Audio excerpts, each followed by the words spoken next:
Ассаламу алейкум, урматтуу телегөрүүчүлөр, ободо ой пикир көрсөтүүсү. Урматтуу телегөрүүчүлөр, биз бүгүн талкууга алып чыккан маселебиз бул башталып, ташталып жаткан аймактык реформа деп атадык. Себеп дегенде өзүңүздөргө белгилүү болгондой, ушу Кыргызстан эгемендүүлүктү алгандан бери аймактык административдик реформа жүргүзүү жөнүндө кайсы гана бийлик болбосун жаңы келгенде баштайт, бирок таштап коет, эч кандай жылыш болбойт. Мына ошонун негизинде азыр да ошондой болуп атат. Мындан 1,5 жыл мурун азыркы президент Жээнбеков дагы атайын жарлык чыгарып, уюштуруу тобун түзгөн, жумушчу тобун түзгөн. Бирок ошондон бери бир отурум өтүп, ошо ойдон ташталып кетиптир. Бүгүнкү күндө бир дагы сунуш пикир жок, ошо ойдон турат да, ордунан жылбай жатат ушул реформа. Ушул боюнча биз акыркы кездерде өздөрүнүн активдүү ой пикирлерин айтып жүргөн, анан ушул маселени ийне жибине чейин түшүнүп билген жогорку кеңештин 2 депутатын чакырганбыз, активдүү депутаттарды. Аал Азимович Карашев, жогорку кеңештин депутаты, ошондой эле Марлен Маматалиев, жогорку кеңештин депутаты. Куш келипсиздер. Сөздү Аалы мырза сизден баштасак, себеби дегенде сиз ушул аймактык реформа боюнча мындай ачык айтканда Кыргызстандагы мындай түшүнүгү, анан ушул боюнча иштеген саналуу бир 5 киши болсо ошонун бири сизсиз. Себеби аткаруу бийлигинде көп жыл иштедиңиз, президенттик администрацияда иштедиңиз, губернаторда болдуңуз. Теориялык жактан да, практикалык жактан да сиз абдан мыкты билесиз да, ошон үчүн сизди чакырдык элек. Ушул бүгүнкү күндө мына токтоп турган аймактык реформа кандай жүрүш керек эле, кандай болуш керек эле сиздин көз карашыңызда?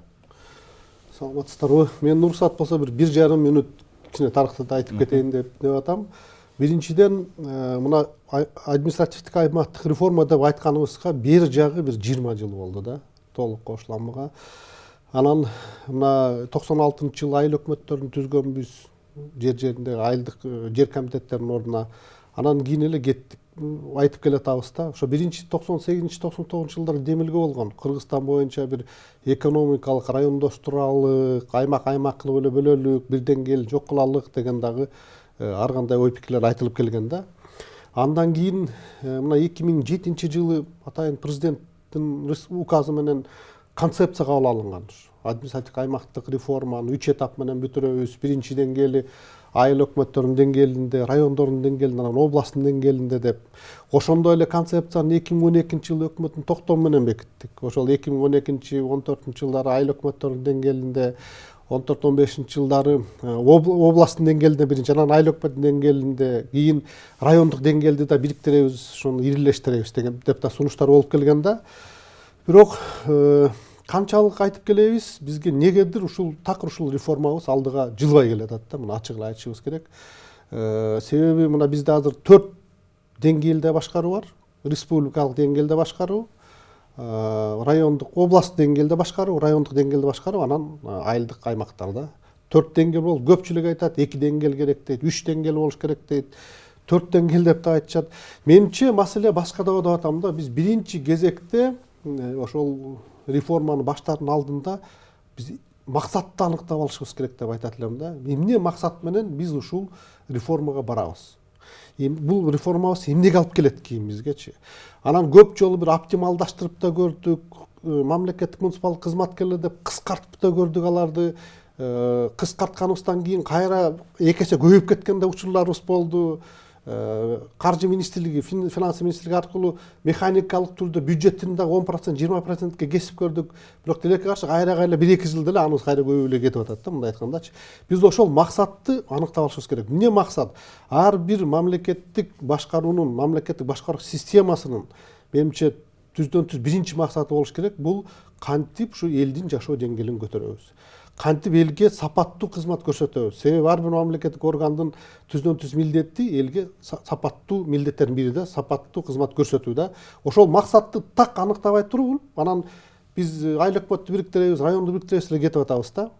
Анан дагы бир нерсени айтып кетейин. Ошол биринчи кадам ташталган, ошол 2007-жылы алынган концепциядан кийин областтык деңгээлдеги көп областтык структуралар район менен бири-бирин кайталап атат, дублино болуп атат деп туруп кыскартылган. бир бөлүк ошондо мына облоно деп коет элек, облздрав дейт элек, ошого окшогон областтык деңгээлдеги органдар кыскартылган да. Ал эми 2012 жыл концепция кабыл алынгандан кийин област деңгээлдеги областтык мамлекеттик администрация институту жоюлган. Жоюлуп, ал жерде өкмөттүн ыйгарым укуктуу өкүлү деп атап койдук бүгүнкү күндө. Аларыбыз бир 30-40 аппараты менен жүрөт ал жерде, бирок алар эмне иш кылып атат, алардын кандай максаттары бар, мындай элге көп түшүнүксүз болуп атат, же акчасы жок болсо, же кадрды чечпесе эмне кылып жүрөт дегендей да. Ошондуктан менимче биринчи кезекте ушул так анык максатты аныктап алып туруп, анан ошонун тегерегинде кетиш керек да. Дагы бир ойду айтып коеюн. Менимче мына 5 деңгээлі болуш керек, 2 деңгээлі болуш керек, 3 деңгээлде эмес да негизги максат же максат тандагандачы. Мына Германияны алалык мисалы үчүнчү, Федератив Республикасын 5 деңгээлі башкаруу. Эч ким ал жерде эффектив иштеп атат, 2 деңгээлі болуш керек деген жок. Менимче ошол деңгээлдердин ортосунда дагы функцияларды бири-бирин кайталабай так бөлүштүрүүдө деп айтат элем да. Так бөлүштүрүп туруп, ким эмнени кылат? Муниципалитет эмне жумуш кылат? Район эмне жумуш кылат? Область кала турган болсо, область эмне жумуш кылыш керек дегенчи. Эми республика түшүнүктүү мындай. Аныктап алып алып кетсек деген ойду айтат элем да. Рахмат. Марлен мырза, сиз башкалардан өзгөчөлөнүп, мына өзүңүздүн көз карашыңызды, өзүңүздүн концепцияңызды айтып жүрөсүз ушул боюнча. Абдан заманбап да. Ошол уласаңыз ошол эле пикирлериңизди. Мен дагы ошо азыр Алазимович айткандай чындап эле 2000-жылдан бери мамлекеттик кызматкер болуп иштеп жүрөм. Ошол кайсыл учур болбосун, ошол ар өзүнүн учурунда ушундай ар кандай реформалар жүрүп жатат да. Бир туруп кайра губернаторубузду жоёбуз дейбиз, кайра жоюп туруп анын ордуна жөн эле полпредтеп калтырып коебуз. Карап көрсөк, ал эле эмес министрликтерди бириктиребиз, кайра эле өзүнчө жоготуп коебуз. Алар ар бир бириккен сайын, ар бир кайра алып салган сайын анын астындагы подведомственный жанагы айылдагы бүт отделдер дагы өзүнүн жоюлуп, кайра биригип, кайра неметип ушундай башаламан да, мындайча айткандачы. Анан эми биздин Кыргызстаныбыз өзү негизи мындай калкыбыз деле аз болгонго байланыштуу биз эң негизги өзүбүздүн милдетибизди багыттап алышыбыз керек да. Биз кандай максатта, кандай иштешибиз керек. Биринчи кезекте ошол башкаруу системасы башынан баштап эң негизгиси чечим кабыл алгандыгы, ошол чечим кабыл алынган кантип барып тарайт жана кантип ошол элге иштейт.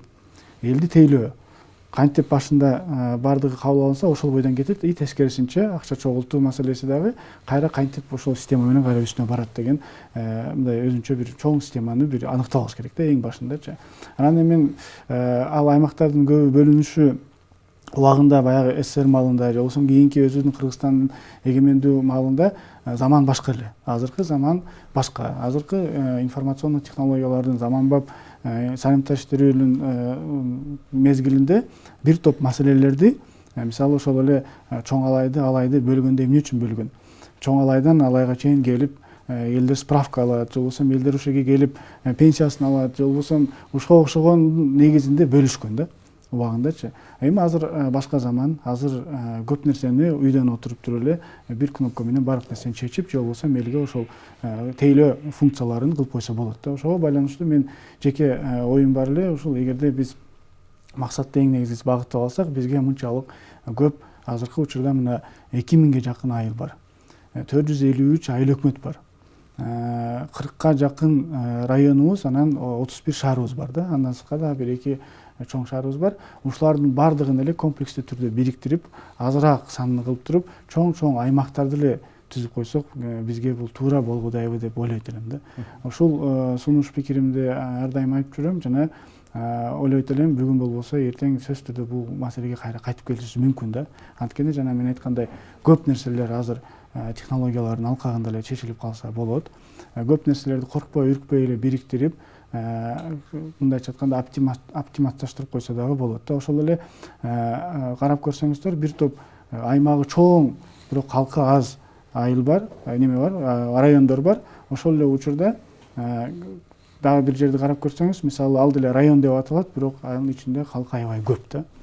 Ошол нерселерди биз комплекстүү түрдө карап туруп, бюджеттин дагы бөлүнүшүнө бул келечекте мындай жакшы өзүнүн кесепетин берет эле деп ойлойм да. Ошон үчүн оюм боюнча көп эмес, азыраак толук эле аймактарды, мына губернаторство деген, областной деген түшүнүктөрдү алып туруп эле аймактарды эле түзүп койсок туура болот эле дейм да. Рахмат. Мен айтайын дегеним, Алы мырза, мына Марлен мырза деле билет, сиз экөөбүз жакшы билебиз. Бул аймактык реформанын негизги тормозу токтотуп аткан бул шайлоолор. Ар качан бизде ар 5 жылда шайлоо болот. Ошо шайлоодо ошо бийлик өзүнүн максатына жетиш үчүн, өзүнүн партиясын өткөрүш үчүн дайыма райондорду, областтарды ошол атка минерлердин жардамы менен баягы административдик ресурс деп жүрбөйбүзбү? Ошону колдонуп калуу, ошол таасири негизинде эле бул болбой жүрөт да. Мына эмесе мен ойлойм, мына азыр деле айтып атпайбы, 21-жылга калды аймактык реформалар. Себеби быйыл шайлоо болот. Бунда дагы ошо бийликке жан тарткан партияларды өткөрүш керек. Бийлик өзүнүн административный ресурсун колдонобу? Эми андай дейин десеңиз, бүгүн бийликтин деле андай ошо жерлердеги бийлик башчыларынын кадыр баркы деле жок. Административдик ресурс өтө минималдуу колдонушу мүмкүн. Акимдерди, өкмөттөрдү көрүп атабыз да, азыр кандай акимдер, кандай өкмөттөр иштеп атат, деңгээлин көрүп атабыз. Эл арасында алардын кадыры өтө жакшы эмес дегендей. Ушул тормоз болуп атат да, муну ачык эле айтсак, сиз макулсузбу ушуга? Эми мен көп мындай факторлор бар да, мен саясат албетте мен макулмун. Саясат сөзсүз түрдө өзүнүн ролун ойнойт да. Саясат болуп келгенде ушул могу 20-25 жылдан бери чечкиндүү кадамдардын болуп атканында негизги себептердин бири да ушул саясатта. Келгенде дагы административдик ресурс деп айтабыз, мындай деп атабыз. Бирок мына акыркы жылдарда мына цифровизация болгондон кийин санариптештирүү, азыр мына биометрикалык паспорттор менен шайлоого барып атканыбыздан кийин биометрика боюнча азыр мына административдик ресурс деле баягы мурдагыдай келип туруп протоколдорду толтуруп жүргөн заман жок да. Тегеректе алып эле ошол территориалдык шайлоо комиссиялары тегерегинде жүргөнчү, же болбосо акимдин кабинетинде отурган заман жок бүгүнкү күндөчү. Андай болбосо дагы, бирок бул да бир кандайдыр чоң бир өзүнүн таасирин тийгизип атат да. Анан экинчи факторду айтып кетет элем мен. Мына бизде элдин кызыкчылыгына бир кандайдыр бир деңгээлде таасир эткен чечимдер сөзсүз түрдө ошол элге түшүндүрүлүп, элге жеткизилип, анан ошолордун дагы бир макулдугу менен болуш керек деген дагы бир мен ойду айтып кетким келет да. Мына акыркы деле окуялар көрсөтүп атат. Ошол элде перед фактам коюп туруп, факттын астына коюп, дагы ушундай болот дегенде дагы элдин чыгып кеткенин мына кечээ эле болгон окуялардан көрүп атабыз да. Анан мына административдик аймактык реформа боюнча дагы бир менимче бир болуп аткан тормоз дейинчи, ушундун кечеңдеп аткан бир себептердин бири мына өзүмдүн дагы практикамда болгон да. Ошо Ош областтык мамлекеттик администрациянын башчысы болуп, губернатор болуп иштеп жүргөндө, ушундан бир 12-13 жыл мурда жөн эле мындай сөз кеткен. Мына 2 район биригет экен депчи. Бир күн отурсак эле кабылдамама келиптир. Бир 15-20 аксакал эмне себептен бул район эми айтпай эле коеюн, тигил районго кошулуш керек, биз кошулбайбыз, мындай деп. Кайдан бул? Кайдан келген маалымат десек бирөө айтты. Бирөө айтса эле силер ушинтип эле келе бересиңерби? Райондук кеңештин чечимин да чыгарып алыптыр ал жерде. Анан аябай мындай бизде дагы эми менталитетибиз дагы бар, элдин өзүнүн жашоо шарттары дагы бар, ошол шарттарда жашайт, алыскы райондорубуз дагы бар. Келип эле, алып келип эле жөн эле кошуласың, мындай кыласың дегенде дагы сөзсүз түрдө эл менен да түшүндүрүп, эмне себептен болуп атат, кандай деп коюш керек да. Бул дагы бир негизги себептердин бири го деп атам да. Ошол бизде эми 2 район эмес, 2 айылды бири-бирине кошом десең, ошол жерден дагы ар кандай саясатта болушу мүмкүн, ар кандай сөздөр да чыгышы мүмкүн, ошол жерден келишпестиктер болушу мүмкүн, каршы пикирлер болушу мүмкүн. Менимче да эң негизги болуп аткан да бир кечеңдеп аткандардын себептеринин бири да ушул го деп айтат элем да. Бирок муну жасайт кадамга бараарда биз сөзсүз түрдө ошол 2 айылды бириктиребиз десек дагы, мына иштеп жүргөнүбүздү биз айтканбыз. Мисалы үчүн Алай районунда сөз болуп кетти. Алай районундагы Сары Таш айыл өкмөтү 1 айыл өкмөт, Талды Суу айыл өкмөтү 1 айыл өкмөт, Сары Могол айыл өкмөтү 1 айыл өкмөт да. Мүмкүн ошо 1 айылдан болгон айыл өкмөттөрдү мүмкүн бириктирип туруп, бир 3 айыл өкмөттөн 1 айыл өкмөт кылып койсок мисалы үчүн. Же болбосо мында сөз кылганбыз биз Көкжар айыл өкмөтү менен Найман айыл өкмөтүн Нокат районунда кошсок деп. Найман айыл өкмөттөн 1 айыл болуп калып атат. Көкжарга кошкондо мүмкүн көбүрөөк мындай өсүү болобу эле ал айыл өкмөттө, бюджет да күчтүүрөөк болобу эле дегендечи. Ошондой кылып туруп барып жеринде так мындай жеткизип, түшүндүрүп элге анан кийин бир кадамга барыш керек деген дагы бир ойду айтып кетет элем да. Бул дагы бир себептердин бири болушу мүмкүн. Арлен мырза, негизи жана сиз жакшы нерсени баштадыңыз да, айтып өттүңүз. Мына азыр санариптешкен маалда 90 километрби, 150 километрби аралык ошол жерден бир справка алыш, ага жол кире кетириш деген маселе мурда болсо азыр жок деп мен ушуну аябай туура көрөм. Мына Алы мырза айтып атат, жана эл менен алдын ала сүйлөшпөс. Эл өзү негизи бир жалпы эл каалашы мүмкүн, бирок дайыма ошонун кызыкчылыгы бар адамдар бар. Бизде топтор бар. Ошолор каршы болот да. Мына ушундай учурда балким айыл өкмөттөрүнө жетпей туруп, райондорго жетпей туруп, биринчи кезекте областтарды жойсо буга эч ким каршы эмес болсо керек дейм да. Кандай Туура дейсиз? айтасыз. Мындай маселе бар да. Негизи эле биз ушул 28-29 жылдын арасында ушунчалык керек болсо айыл бөлүнүп, керек болсо айылдын ичинде арык өтсө, арыктын ал бети бул бети деп кеңге чейин бөлүнөбүз да. Анан ошол жерде дагы бириктирейин десең дагы мындай ар кандай карама каршылыктар чыга берет да. Анан айылдарды бириктирүү, райондорду бириктирүү бул өтө татаал жол да. Буну өтө мындай көп жумуштарды аткарып, анан результатты көрсөтүп, бир пилотный проект кылып туруп көрсөтпөсөң, буга эл жөн эле бара бербейт да. Ал эми область боюнча эч бир маселе жок деп ойлойм. Бул өзүнүн убакыт менен да көрсөтүп койду. Жөн эле мындайча айтканда өзүнүн түздөн түз функциясын так аткара албай турган эле орган болуп калды да. Же өзүнүн бюджет боюнча акчасын чече албаса, ар бир акимдиктин болобу, айыл өкмөттүн болобу, ал жерде жөн эле мындайча айтканда свадебный генералга окшоп эле отуруп калды да. Ошон үчүн буга чейин өзүңүз да билесиз, 2008-2009 жылдары областтык мекемелердин жана министрликтердикин областнойлорун жойгондо эч бир мындай ошол маалда трагедия болот деп аткан, бирок трагедия эле болгон жок. Тескерисинче жумуштары жакшы эле жүрүп кетти. Ортомчу кереги жоктой эле сезилген эле. Ошондо ошо шарттарга барып деле азыр деле бир топ ошондой обул немелер калып калган. Ошолорду жоюш керек деп ойлойм, министрликтердин өзүнүн подведомстволору. Жана ошондой эле бизге ошол азыркы губернатордун аталышы, бирок мындайча айтканда полперед деп коебуз, ошонун чынынан келгенде керектиги жок экенин мезгил көрсөттү. Жана мен ушуга дагы толук чакырып кетет элем да, ушул багытта иштесек деп. Алы мырза, мына ушул боюнча да бир оюмду айтып коеюн, мүмкүн болсо. Туура, вот өзү бирок мамлекеттик башкаруу бүгүнкү күндө мамлекеттик башкаруу системасы. Бизде мамлекеттик башкаруу менен өз алдынча башкаруунун функциялары биздин баш мыйзам конституциябыз боюнча чектелген, 3-статьясындачы. Чектелген да бири-бириненчи. Анан ошондуктан өз алдынча башкаруу бизде өзүнчө баш мыйзамыбызда глава менен берилген, өз алдынча башкаруу депчи. Ошондуктан мамлекеттик башкаруу бизде республикалык деңгээл, областтык деңгээл, райондук деңгээл болуп атат да. Мен да ушуну ойду айткым келет, ушул бир жеринде мамлекеттик башкаруу деңгээл бирөө болуш керек да. Бул область, район дейбизби, аймак дейбизби же болбосомчу, бирок мамлекеттик башкаруу эми вертикаль системаны биз кармашыбыз керек деген ойду айтам да. Бирок ал бүгүнкүдөй болуш керек эмес. Бүгүн карап көрөлүк, областтык өкмөттүн өкүлчүлүгүнүн өкүлдүн фондунан башка 5 миллион сомчу, мисалы үчүн Ош областына 10 миллион деп коюлган, 5-10 миллион, 100 миң доллардан башка эч бир чече турган финанс бюджети жок да. Кадрына да андай кийлигише албайт. Ошондой эле райондук мамлекеттик администрация башчысы акимди дагы алалык да. Акимди ала турган болсок, анын дагы өзүнүн фонду бар. Жеке фонду бар акимдин, 500 миң, мүмкүн 1 миллион сомдур. Андан сырткары мамлекеттен берилген мындай акчасы жок. Анан азыр эми жакшы 14-жылдан бери өнүгүү фонду деп түзүп, кээ бир райондордо мүмкүнчүлүгү бар райондордо өнүгүү фондун түзүп, токенди пайдаланганын алып келип кичине пайдалана башташты райондордо. Бирок мына бюджеттен бөлүнгөн, мамлекеттен түздөн түз бөлүнгөн каражат менен алар ишти алып бара албайт да.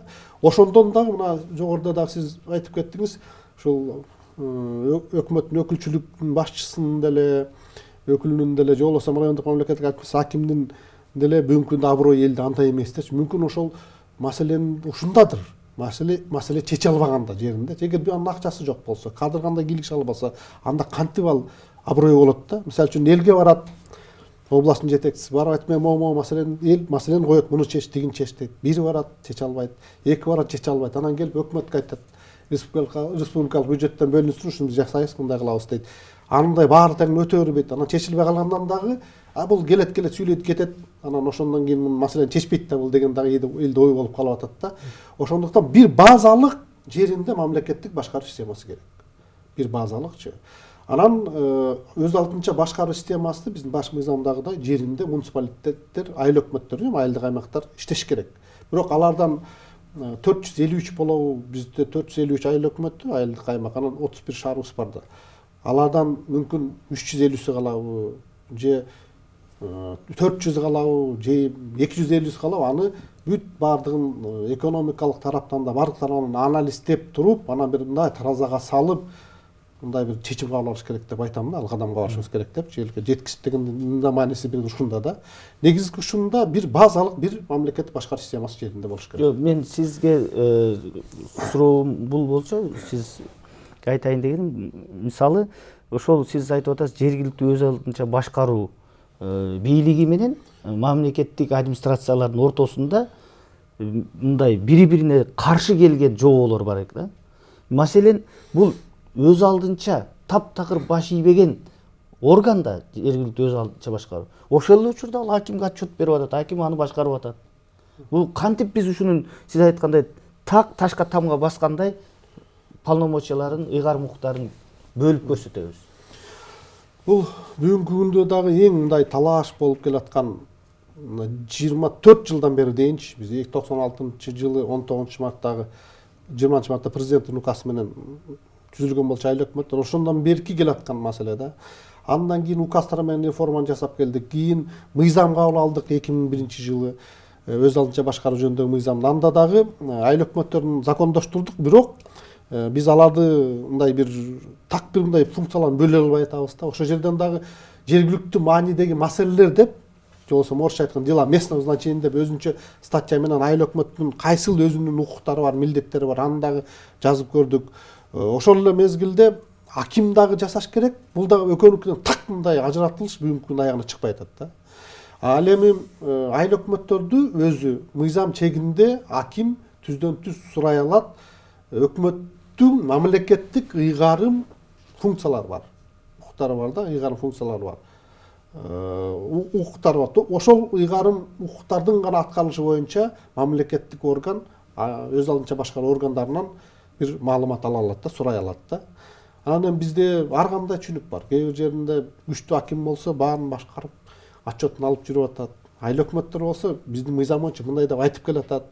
Бир максаттуу бир системалуу реформаны бүгүнкү күндө мындан дагы бекемдеп улантып кетиш керек да. Бүгүнкү ичинде башаламандыкка жол берилип атат ошондой. Марлен мырза, мына бардык ушул эфирге даярданып бир мисалдарды салыштырсам, өнүккөн өлкөлөрдүн баарында ушул аймактык бийликтердин күчү эмнеде экен? Эмнеге өнүгүп атат? Себеби алар түз эл тарабынан шайланат экен, мэрлер. Анан команданы өзү түзөт экен да. Салык башчысындагы, милициясындагы, саламаттык сактоо, билим берүү, кыскасы команданы өзү түзөт экен да. Анан ошол командасы менен ишке киришет экен, билекти түрүп. Анан натыйжа болот экен. Натыйжа болбосо кийинкиде шайлабай коет экен да, мисалы. Бизде балким ошол мэрлерди эл тарабынан тикелей шайлоо, айыл өкмөттөрүн тикелей шайлоо балким учурдун талабыдыр. Эми бизде андай нерселер кылабыз деп бир коркунучтан кылбай аткан себеби, эгерде эл өзү мындай айтканда түздөн түз шайлап калса, анда алар үстүңкү жакка баш ийбей калышы мүмкүн дегендей коркунучту туудурат да. Ошон үчүн бизде андай нерсеге мындай бара бербейт да, андай нерселерге. Негизи ал өзү туура нерсе. Элдин астында отчет берейин десе, элин үчүн иштейин десе, бирок бул система мындай жакшы нерсе да. Мамлекет өнүккөн мамлекеттерде дагы мындай нерсе да. Бизде элестетип көрсөңүз, өкмөт, премьер-министр бар, анан анын министрлери бар. Айылда өзүнүн регионунда, бизде мисалы ошол Алайды эле алып коелу. Алайда дагы аким бул ошол премьер-министрдей. Ал эми кол астындагы жанагы таможняныкы, налоговыйдыкы бүт бардыгы ошол министрлерде кичинекей бардыгы. Бир өзүнчө орган, бирок ошол эле орган түздөн түз ошол исполнительный органга баш ийет да. Башка жок. Бизде азыр ал жактан дагы өзүнчө кеткен булактар бар. Ошол эле налоговый, соцфонддун жетекчилери, бирок ошол эле учурда дагы бир аким бар. Анын акимдин замдары бар. Анан акимдин ичинде дагы отделдер бар. Соцотдел, таможенный отдел, налоговый отдел дейт. Анан булар аларды башкарганга аракет кылат. Ал өзүнчө айткандай кыйын болсо башкарып кетет. Кыйын болбосо башкара албай, анан башаламан болуп эле ар бири өзүнүн арабасын өзүнө тартып кете берет да. Бизде ушундай четкое распределение функциональных обязанностей деп коет, ошол четко жазылган эмес да. Же биз сиз айткандай эл тандап, анан өзү келип, өзү баарын коюп, иштеп кетиш керек, бирок анда толугу менен үстүнө баш ийип, бирок ошол эле учурда үстү дагы анда жумуштан ала ала турган функцияларын карап койсо, мүмкүн ошондо бир сиз айткан системага келип калабыз. Же болбосо так эле анда биз акимди ошол неменин премьер-министрдин өкүлү катары аким болуп отурат. Ал өзүнүн замдарын, бирөөсүн зам министр, зам аким, ошол эле тири начальник ГНС, налоговой службы. Дагы бирөөсү зам аким, ал эле соцфонддун, соцблоктун немеси деп туруп, ушундай тармак менен өздөрү эле кайра эле ошол жерге начальник болуп отуруп, ушундай система менен карап калсак, анда бир топ өсүштөр боло эле дейм да. Мен ушул кече жакында депутаттар ушу акимдердин ролун күчөтүү боюнча бир мыйзамды киргизип аткан экен. Ошол жерде мен ушундай сунуштайын деп өзүмдүн оюмду жазып аттым эле да, пикиримдичи. Мүмкүн ушундай кылсак, анда эң негизги багыт өсүп кетүү, өнүгүп кетүү, иштеп кетүү, элге кызмат кылуу, иштеп кете эле дейм да. Ал Азимович, мен бул жерде бир нерсени айткым келип атат да. Эл менен эл тарабынан тикелей шайланганга барыштын негизги маселе мында болуп атат да. Айыл өкмөтүнүн башчысы 21 депутатка көз каранды болуп туруп, ошонун 21 дагы эмес, 12 же 13 эле бир топ көз каранды болуп, ошолордун айтканынан чыга албай атпайбы? Элге көз каранды болгон жакшы эмеспи дейм да. Ошол 13 депутатка көз каранды болгондон кийин 13 депутаттын куурчагы да болуп калган учурлар көп болуп атпайбы азыр? Туура.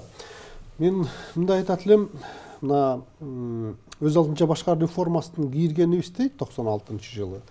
Ошондо бизде айыл өкмөт башчыларын аким дайындачу айылдык кеңештин макулдугу менен 96-жылы. Ал эми 2001-жылдан баштап биз айыл өкмөттөрүнүн, азыр сиз айтып аткандай, айыл өкмөтү менен шаар башкармалыгынын башчысын түз шайлоого кеткенбиз. Ага чейин 1995-жылы биздин эки чоң шаарыбыз Бишкек шаарында, анан Ош шаарында дагы шаардык мамлекеттик администрацияны жоюп туруп, анын ордуна мэрия деген түшүнүк жаңы кийирип, анан мэрдин биринчи түз эл менен шайлоосун өткөзгөнбүз.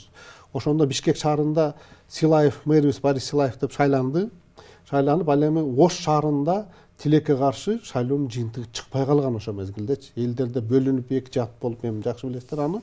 Анан ошондо Медет Темирбекович барган болчу, Керимкулов талапкер болуп, мен эсимде бар да. Анан жыйынтыгы чыкпай кайрадан шаардык мамлекеттик администрация деген институтка кирүүгө мажбур болгон мамлекет ошол мезгилде элечи. Ал эми 2001-жылы түз шайлоого Кыргыз мамлекети бүт анда 472 айыл өкмөт бар болчу, 472 айыл өкмөтүндө тең түз шайлоого барганбыз. Шаар башкармаларынын башчыларында түз шайлоо болгон, эл шайлаган.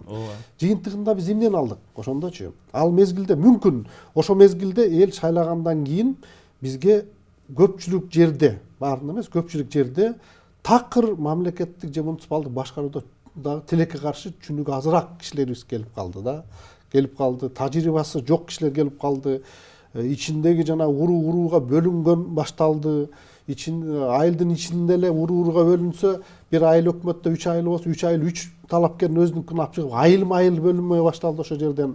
Анан эң жаманы, анан шайланып алган биздин ошол айыл өкмөт башчыбыз, айыл өкмөттүн башчысы шайлангандан кийин бир 3-4 киши эмес, бир айылга барбай койду.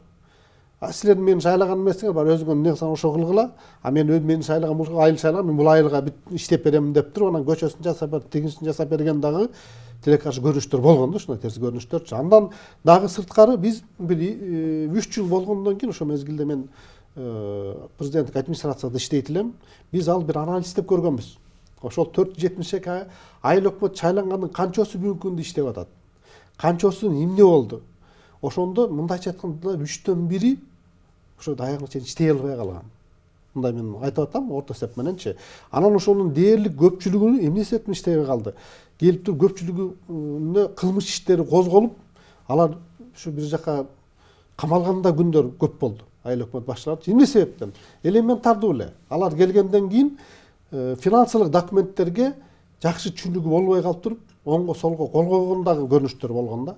Кол коюп туруп, анан ошол жерден кийин текшерүүлөр келгенде, укук органда текшерип келгенде, аларды алып барып туруп, ошо камалганда күндөр көп болгон, ушундай бир калп айтпайм, бир 70-80 ушундай окуя болгон да биз таанышкандачы. Анан бул кийинки маселе болду. Анан экинчи дагы шайлоого бардык бизчи. 2005 жылда айыл өкмөт башчыларынын дагы бир шайлоого барганда анда да көрдүк. Экинчи жолкусунда дагы Кыргызстан көрдүк, өзүбүздүн тажрыйбабызда дагы ошон андан дагы жаман болуп бөлүндү да. Бөлүнүп жарылып кетти элчи. Ошондуктан аргасыздан ошол мажбур болгонбуз. Жаңылышпасам ушу 2006 жылы болуш керек. 2006-2007 жылдары кайрадан түш шайлоону жокко чыгарып, анан кыйыр шайлоону. Жана аким эле өзүнүн каалаган дайындап эмес, кыйыр шайлоо ушул эл ишенип шайлаган айылдык кеңештин, шаардык кеңештин депутаттары ушу шайласа деген мындай түшүнүккө кайра ошол келгенге мажбур болгонбуз да. Мүмкүн бул эми 20 жыл мурда түш шайлоо башталган болчу. Анда бизде элдин маданияты, шайлоо маданияты, элдин деңгээли дагы баягы советтик системадагы менен келип, мүмкүн эл ошол 20 жыл мурда даяр эмес болчу да буга түш шайлоого. Азыр мына андан бери 20 жыл өттү, бүгүнкү күндө кандай? Аны дагы биз абдан мындай бир таразага салып туруп, мындай айтат элем да. Аны талдап туруп, анан мындай кадамга барсак да. Сиз айтып аткан бул идеалында жакшы. Идеалында эгер боло турган болсо түш шайлоо болуп туруп, ушун эл баарыбыз туура түшүнүп, кабыл алып, чындыгында айылга бөлүнбөй, жер урууга бөлүнбөй, баарына тең болуп иштеп бере турган жетекчи шайлана турган болсо абдан жакшы болчу. Бул эми буга биз келишишибиз керек да. Бүгүн эми 2000 жылдагы бүгүн такыр башка кой бүгүнкү күндөчү. Элде дагы деңгээл да башка, маданият да башка деген, шайлоо маданият да. Ошого барышыбыз идеалында ошого барышыбыз керек. Келечек деп айтат элем да. Мындай болуп атпайбы? Азыр деле ошондой эле көрүнүш, керек болсо андан дагы терс көрүнүш. Айыл өкмөттөрү базардан келип атат, чабандыктан келип атат. Дагы деле ошондой. Ал эми шаарларды дагы ошо 31 депутат болуп атпайбы? 31 депутаттын 16сы биригип алып, каалагандай калчып атышат. Эч бир муниципалитетте иштебеген, же болбосо мамлекеттик кызматта бир 3-4 адамды баштаган 10 адам эмес адамдар келип атпайбы? Кайра деле ошондой болуп атат. Эми сиз айтканда азыр маданият эми мына президентти шайлаган эл, парламент депутаттарын шайлаган эл, эми айыл өкмөтү менен мэрди шайлаганга жөн эле маданияты дагы, акыл эси да жетиш керек го деп ойлойм да. Муаллим мырза, кандай дейсиз? Мурдагы убакытка караганда албетте азыр заман башка, элдин ой жүгүртүүсү башка, аң сезими башка. Мурда эми ачык эле айтканда керек болсо мындай жөнөкөй эле бутылка аракка деле сатылып кеткен заманды да өттүк го, башыбыздан өттүк ал. Ошол как раз Алазимович айткан маал да ошондой эле. Бир кичине эле колунда акча баргандар өтүп кетип эле, же иштешин билбейт, же тажрыйбасы жок, же бир жөнөкөй документти окушун билбегендердин канчасын башынан өткөздүк. Анан ал эле эмес шайланып келип алып, баягы вертикаль власти дегенди түшүнбөгөн, акимди укпай мен деген эл шайлады деп же өзүн каалагандай кылган убактарда өттү да. Анда ошондой эле Алазимович айткандай бир топ шайлоолор өттү. Мен дагы өзүм эсимде ушул шайлоолор өтүп, бир топ бөлүнүп, урушуп, урууга бөлүнүшүп, керек болсо мына кийинкисинде силердин урууңар болду, эми биздин уруудан болсун деген сөздөр убагында чыккан да. Эми ага караганда азыр бир 2013 жылдан бери бир топ шайлоонун немеси аң сезим өзгөрбөдү, партия системасы кирди. Азыр андан кийин дагы канча шайлоолордун ачыктыгын көрүп калдык. Жана биометрикалык данныйлар менен өтүп атат. Эми админ ресурс албетте бар, эми аны жокко чыгара албайбыз азыркы учурда. Бирок эмнеси болсо дагы системанын көп коррупционный схемалары жокко чыгарылды. Ошонун негизинде мен ойлойм акырын буга бара беришибиз керек. Коркпой эле пилоттук вариантта деле 2-3 ана башында айтып кеткендей районду бириктирип көрүп, 2-3 айылды бириктирип көрүп, ошол эле пилоттук вариантта бир 2-3 жакты атайын ушундай түз шайлоо менен иштетип көрүш керек. Мындай адамга акырын көрсөтүп, мына бул жерде мен ойлойм ошондой метод менен келип шайланган адам элдин ишенимин акташ үчүн ал сөзсүз түрдө иштейт да. Бир кызыкчылык, бир сиз айткандай 12-13 местный жергиликтүү кеңештин кызыкчылыгына иштебей, толугу менен элдин кызыкчылыгын иштеп, кийинки жылы өзүмдү неметейин, дагы айыл өкмөт болгусу келсе дагы иштейин, көрсөтөйүн деп бир результатка иштейби дейм да. Ошондо өнүгүү дагы өсүгүү дагы болот деген ушундай бир тилегим бар да. Урматтуу коноктор, жыйынтыктасак, эгерде макул болсоңуздар, себеби убакыт деле келип калды. Мен айтайын дегеним, бул көрүнүштө ошол жана ал мырза айтпадыбы, максатты так аныкташыбыз керек. Менин оюмча максат белгилүү, эл артык баш ошо бийлик бутактарын жоюуга, көптөгөн, жүздөгөн артык баш чиновниктерди жоюуга эл бүгүн макул да. Себеби дегенде ошол обл администрациянын башчысы мурда бийлиги болсо азыр ыйгарымдуу өкүлдүн эч бир ыйгарымы жок. Мындай бир староста эле болуп жүрөт. Маселе чечпесе, анын аппараты. Ал эми кээ бир райондордо баягы өтө эле айыл өкмөттөрүнүн саны көп болуп, мындай компактный кылбай бөлүп койгон учурлар көп болду. Бизде ушундай болду. Жеке бир адам үчүн дагы кызмат ачып берген учурлар болду да. Бир адамдын кызыкчылыгы, мүдөөсүн аткарыш үчүн дагы район түзүп бергендер болду да. Эми ошол нерсенин баардыгын эми турмуш, мен айтам, мындай реалдуу көрүнүшкө алып келди го деп ойлойм. Бул аймактык реформа сөзсүз болуш керек. Элдин пикири да ошондой. Урматтуу телекөрүүчүлөр, ушуну менен биздин кезектеги көрсөтүүбүз соңуна чыкты. Кайрадан көрүшкөнчө сак саламатта калыңыздар.